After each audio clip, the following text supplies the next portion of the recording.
From curious minds to cold-blooded killers, the science behind criminal psychology. When we hear about a killer who shows no remorse, or a criminal who lies, manipulates, and destroys lives with zero empathy, we often ask the same question: what's wrong with them? But behind every headline-grabbing crime lies a more complex truth. The mind of a criminal isn't always evil. Sometimes it's wired differently, shaped by a lifetime of trauma, neglect, or neurological abnormalities. This chapter peels back the layers of psychology to understand what drives someone to the darkest corners of human behavior. The origins of evil. Are criminals born or made? This debate, nature versus nurture, is at the heart of criminal psychology. Are people like Ted Bundy or Aileen Wuornos born without a conscience? Or does society, family trauma, and abuse mold them into killers? According to decades of psychological research, it's rarely one or the other. Instead, it's a toxic combination of genetics, brain chemistry, and environment. Neurological factors. Studies using fMRI scans have shown that many violent offenders exhibit underactivity in the prefrontal cortex, the brain region responsible for impulse control and empathy. Childhood abuse. Nearly 70% of serial killers have reported experiencing severe physical, emotional, or sexual abuse as children. Genetics. The infamous MAOA gene, often dubbed the warrior gene, has been linked to aggressive behavior, especially in individuals who also suffer from childhood trauma. These ingredients don't always lead to violence, but when combined, they can create a storm. The psychopathy spectrum. Not all killers are alike. Psychologists use the Hare psychopathy checklist, developed by Dr. Robert Hare, to assess psychopathy, a personality disorder marked by lack of remorse, shallow emotions, grandiosity, and manipulation. Scoring high on this scale doesn't guarantee someone will become a killer, but the traits often show up in the most chilling cases.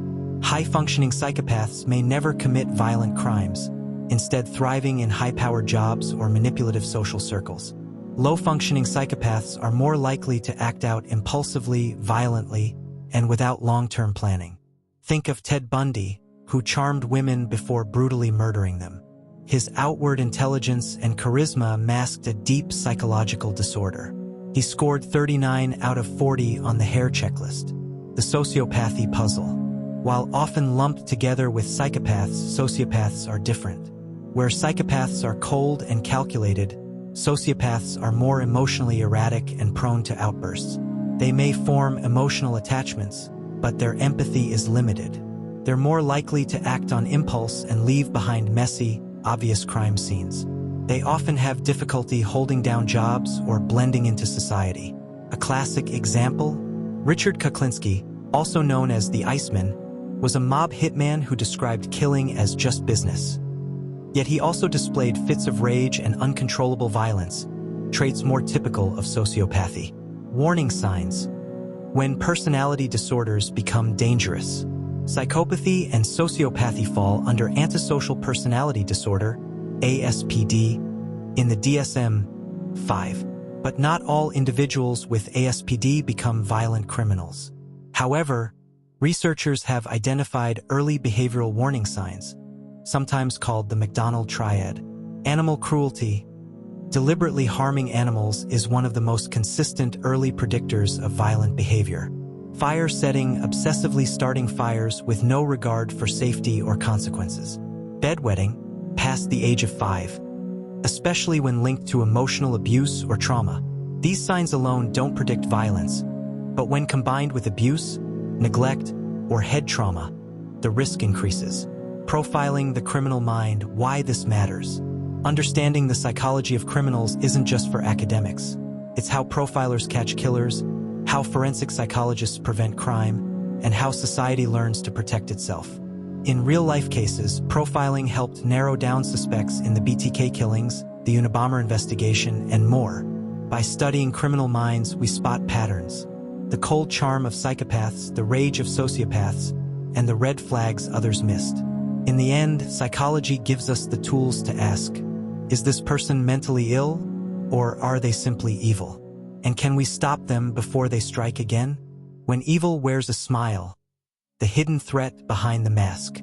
You've met them before, and you probably didn't know it. The charming coworker who never shows guilt. The date who makes you feel special, then disappears without a trace. The criminal who smiles in court after committing unimaginable horrors. This is the world of the psychopath, where charm hides cruelty and manipulation replaces empathy. In this chapter, we step into the mind of the psychopath and explore how they operate, deceive, and destroy without ever feeling a thing. What is a psychopath? Unlike sociopaths, who are impulsive and emotionally volatile, psychopaths are cold, calculated, and methodical. They plan. They control. They often appear completely normal until it's too late. According to Dr. Robert Hare, the world's leading expert on psychopathy, key traits include superficial charm, lack of empathy or guilt, pathological lying, manipulative behavior, shallow emotions, no remorse or conscience. Psychopaths know the difference between right and wrong, they just don't care. The perfect mask. How psychopaths blend in. Unlike many other criminals, psychopaths don't always live on the fringes of society. Many hold steady jobs, maintain romantic relationships, and appear outwardly successful. Some become CEOs, lawyers, doctors, even pastors or police officers. This is what makes them so dangerous. Ted Bundy worked at a suicide hotline and studied law. He was articulate, intelligent, and friendly. Paul Bernardo, Canada's Ken and Barbie killer, was described by neighbors as polite and clean-cut. Dennis Rader, the BTK killer, was a church leader and Boy Scout troop leader while murdering 10 people over decades. Their ability to mimic normal emotions and behaviors is chilling. They rehearse empathy, they fake sincerity, and when they strike, no one sees it coming. Manipulation as a weapon. For a psychopath, people aren't individuals. They're tools, pawns in a game, objects to exploit. They will mirror your emotions to gain trust, lie effortlessly even when it serves no purpose, gaslight and control to isolate their victims, use flattery or fear to get what they want. What's worse, they often feel excitement from manipulating others, especially when they get away with it. Case in point, Charles Manson, the cult leader who never killed with his own hands, manipulated his followers into committing brutal murders. He understood people's insecurities and used them like a puppet master pulling strings. How psychopaths kill differently. Most violent criminals act out of passion, revenge, or desperation. Psychopaths kill for control, pleasure, or curiosity. Their murders are often planned well in advance, carried out without emotional outbursts, followed by a return to normal behavior. In one interview, a diagnosed psychopath described stabbing someone and then eating a sandwich while watching TV, as if nothing had happened. They don't panic, don't flee, and sometimes even help in the investigation just to stay close to the chaos. The brain of a psychopath. Modern neuroscience has helped explain some of their behavior. Reduced activity in the amygdala, the area responsible for fear and emotional responses. Lower connectivity in the paralimbic system, which governs morality and empathy. Hyperreactivity in reward centers, making risk and dominance more appealing. In one shocking study, neuroscientist Dr. James Fallon discovered that his own brain scan resembled that of a psychopath. He had the genetic and neurological markers but grew up in a loving home, showing the importance of early environment. Can a psychopath be cured? This is the dark truth. Most experts believe there is no cure for psychopathy. Traditional therapy often makes them more dangerous, teaching them how to manipulate even better. Psychopaths don't seek help, and if they do, it's usually to reduce a prison sentence, manipulate the court, get closer to a victim or therapist. Because they lack guilt, remorse, and empathy, nothing motivates them to change, unless it serves their self-interest. The danger of mislabeling. Not every narcissist is a psychopath. Not every cold person is a killer. But in the world of true crime, when someone shows repeated patterns of manipulation, lack of empathy, and a trail of destruction, profiling them as a psychopath helps law enforcement predict, prevent, and catch their next move. Real Case Tease. A killer you didn't expect. We'll examine a real-life case study of a diagnosed psychopath, Someone who fooled an entire town, outsmarted police, and left a trail of victims. You'll learn how experts finally caught him, and how profiling helped bring justice to those who never saw it coming. Don't forget to like, comment, and subscribe. Hit the notification bell. The killer next door you never suspected. He was the guy who mowed his lawn every Sunday, the neighbor who smiled and waved, the father who volunteered at the school fundraiser. But behind the pleasant facade was a chilling reality. He was a predator, a manipulator, a psychopath. In this chapter, we dive deep into the true story of Russell Williams, a Canadian Air Force colonel whose public image masked a monstrous secret. His case offers a textbook profile of psychopathy in action, and how criminal profiling helped expose the truth. The perfect life, or so it seemed. Colonel Russell Williams was a rising star in the Canadian military. By 2010, he had earned one of the highest ranks and was entrusted with flying government officials, including the Prime Minister. He lived in a quiet suburb, drove a modest car, was married to a loving, intelligent wife. He even kept a detailed flight log showing a need for control and perfection. To everyone around him, he was an upstanding citizen. But when two women went missing in his town, investigators found themselves chasing a ghost, until a tire track changed everything. The first signs: obsessions and escalation. Before Williams ever murdered, he committed over 80 fetish burglaries. He broke into women's homes, not to steal money, but to steal their underwear. He'd then photograph himself wearing it, sometimes lying in their beds or leaving behind clues. This pattern showed classic traits of psychopathy: paraphilic obsession, compulsive risk-taking, escalation of behavior over time, lack of empathy for his victims' privacy or safety. But he didn't stop there. The turning point: from fantasy to murder. In 2009, Williams broke into the home of Marie-France Comeau, a military flight attendant who had flown with him. He tied her up, assaulted her, and then recorded the entire ordeal on video before killing her. Months later, he repeated the same pattern with Jessica Lloyd, a 27-year-old woman who went missing after texting a friend late at night. He tortured her for hours, documenting every moment with photos and video, and then buried her body in a shallow grave.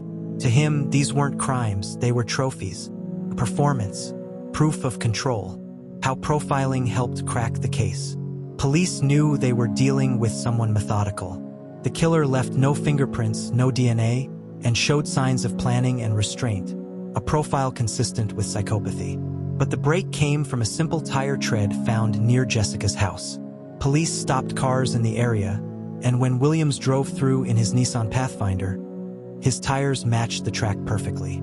Still, they didn't arrest him yet. Instead, they used behavioral interrogation techniques designed for psychopaths.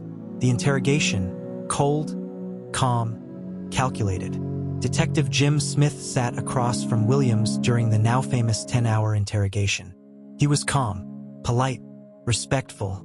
He started not with accusations, but with routine questions, using strategic pauses and non-threatening body language. Psychopaths often see themselves as smarter than others. Smith used that to his advantage. When presented with the tire evidence, Williams didn't show anger or fear. He simply realized he'd been caught. In less than an hour, he confessed to the murders, and later led police to the burial sites and hidden trophies in his home. The aftermath: a town shattered. Williams pleaded guilty to 88 charges, including 2 counts of first-degree murder, multiple sexual assaults, dozens of break-ins and fetish thefts. His detailed confession shocked the country. He had cataloged everything, from stolen bras to crime scene videos, like a collector of pain. Even in court, he remained emotionless, showing no remorse as victims' families wept. What this tells us about psychopaths: Russell Williams didn't kill because he was angry or desperate. He killed because he could. He wanted control. He felt no empathy for others. His case highlights critical red flags of psychopathy. Trait evidence in Williams' case: superficial charm, respected officer, polite demeanor, lack of remorse, no emotional reaction during confession. Manipulative behavior, hid double life for years. Calculated planning kept detailed logs, photos, and trophies. He was not the monster in the shadows, he was hiding in plain sight. Why profiling matters. Without criminal profiling, Williams might have continued his crimes undetected. Profiling helped police identify patterns of escalation, narrowed down the type of suspect to look for, guided the interrogation strategy that led to his confession. Profiling doesn't just catch criminals, it helps prevent future victims. What's next? The sociopath's world. If psychopaths are cold and calculating, what happens when rage and impulsivity take control?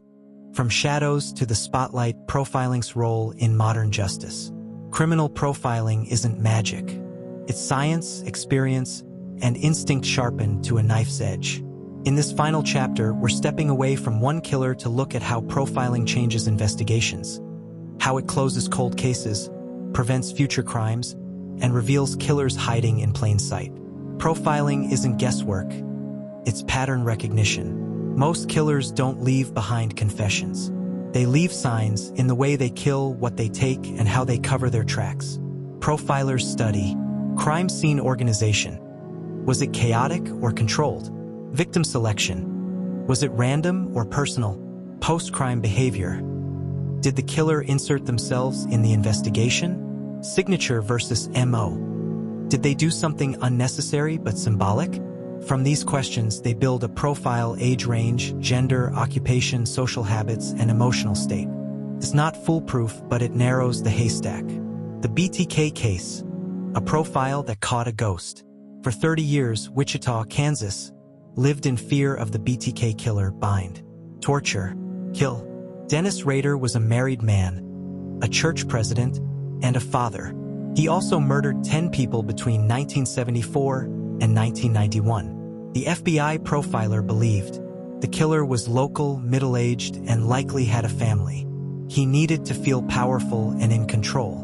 He would try to contact the media because he craved attention. All of it turned out true. When BTK resurfaced in 2004, taunting police with floppy disks and letters, he was caught in 2005, thanks to DNA evidence and his digital trail. But it was the psychological profile that predicted who he would be and how he would act. How profilers prevent crimes before they happen. While it's dramatic to focus on catching killers, profiling is increasingly being used to stop violence before it erupts. In schools, workplaces, and online spaces. Threat assessment teams now use behavioral profiling to identify students showing signs of pathological aggression, flag social media users who glorify violence or stalk targets, monitor domestic violence cases that may escalate to murder. In a world where mass shootings and domestic killings are on the rise, profiling can be a line of defense. When profiling goes wrong, the dangers of assumptions. Profiling is powerful, but it's not infallible. In the case of the DC sniper attacks, 2002, the profile predicted a white male in his 20s, possibly acting alone. In reality, the killers were John Allen Muhammad, a black male in his 40s, Lee Boyd Malvo, a teenage accomplice. Because police were looking for a white man in a van, they missed leads that could have saved lives. The lesson? Profiling must adapt to changing criminal behaviors and avoid racial or cultural bias. Today's profilers, the new generation. Modern profilers combine psychology with digital forensics, data science, and AI. They analyze online search history, chat logs and posts, device activity before and after crimes, geolocation and behavioral mapping. The new profiler might wear a badge or work behind a screen. Final case study: the killer that didn't fit the mold. In 2021, a string of animal mutilations in rural Idaho led police to suspect a mentally ill man with a history of violence. But the profiler disagreed. The killer wasn't acting randomly, they were experimenting. The profile predicted a young male, likely a student, obsessed with death, biology, and pain, intelligent, isolated, and testing boundaries. Police found him, a 17-year-old honors student studying anatomy, who confessed he was practicing for his first human kill. Profiling didn't just catch him, it prevented a murder. Final thoughts: profilers versus predators. Criminal profiling is not about psychic visions or guesses. It's about seeing what others miss. Profilers don't just help solve crimes. They help us understand why some people kill, how they choose victims, what triggers violence, and how society can intervene before it's too late. In an age of chaos, criminal profilers are part detective, part psychologist, part human lie detector. They walk into the darkest minds so that the rest of us can sleep in the light. If you're watching this, ask yourself, would you recognize a killer in your neighborhood? Could you spot the signs in a coworker, a classmate, a friend? Do you understand how behavior always leaves a trace? Because the scariest killer isn't the one you see coming. It's the one who's been watching, smiling, blending in all along. The psychology, the ethics, and the uncomfortable truth. We've studied their crimes. We've dissected their minds. Now comes the question that unsettles everyone. Can psychopaths and sociopaths ever change? In this final chapter, we dive deep into the science of rehabilitation, the limits of empathy, and the future of criminal justice in dealing with dangerous minds. Nature versus nurture. The debate rages on. Are killers born or made? For decades, psychologists have battled over whether psychopathy is genetic, hardwired into the brain from birth, environmental, shaped by trauma, abuse, and neglect, a mix triggered by life experiences in those already predisposed. Brain scans of diagnosed psychopaths reveal reduced activity in the amygdala, the part responsible for fear and empathy. Their brains literally respond differently to pain, emotion, and morality. But is that destiny or just dysfunction? The limits of therapy. Unlike depression or anxiety, psychopathy isn't a chemical imbalance you can treat with pills. In fact, traditional therapy often makes psychopaths more dangerous. Why? They learn to fake empathy. They practice manipulating therapists. They get better at hiding red flags. Some facilities use cognitive behavioral therapy, CBT modified for high-risk individuals, focusing on behavior control, consequence awareness, building routines that minimize harm. But the truth is chilling. True psychopaths rarely change. They adapt. They mimic. They manipulate. Sociopaths, more hope but not guaranteed.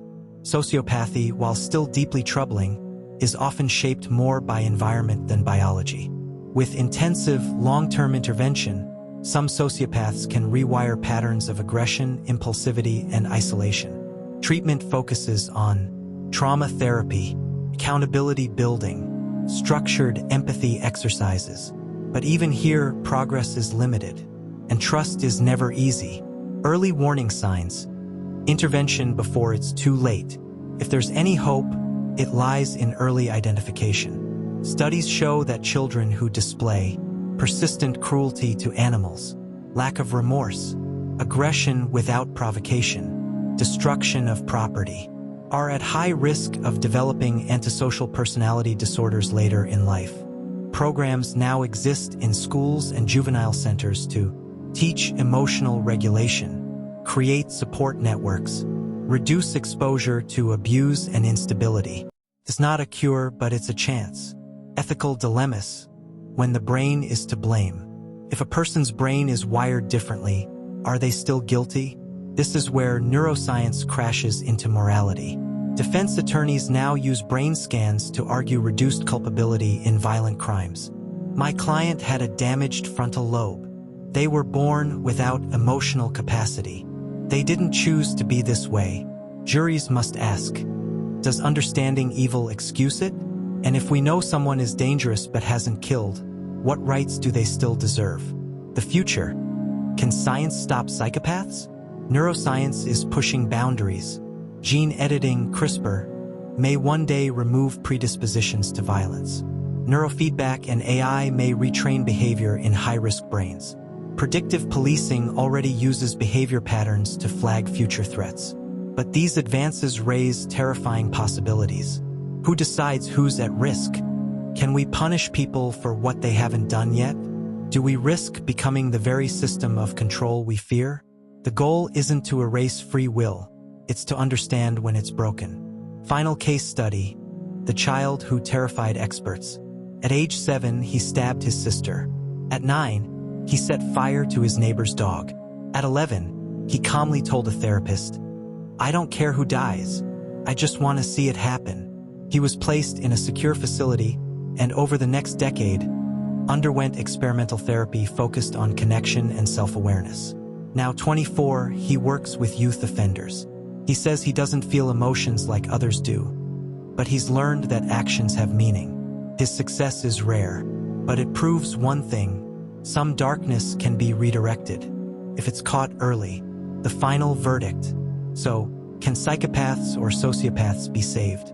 Rarely, sometimes, never completely. The truth is, not every mind can be healed, but understanding them, that's how we protect ourselves, our communities, and the next potential victim. Closing words to viewers. If you're watching this, you might be wondering, how close have I come to one of these minds? A neighbor? A coworker? A date? The truth is chilling. They look like us. They smile like us. But inside, they're wired for something else. Knowledge isn't just power, it's protection. So subscribe to this channel because we're not done exploring the darkest minds and the science that hunts them. Stay curious, stay cautious, and always watch the eyes because some killers never blink. Don't forget to like, comment, and subscribe. Hit the notification bell.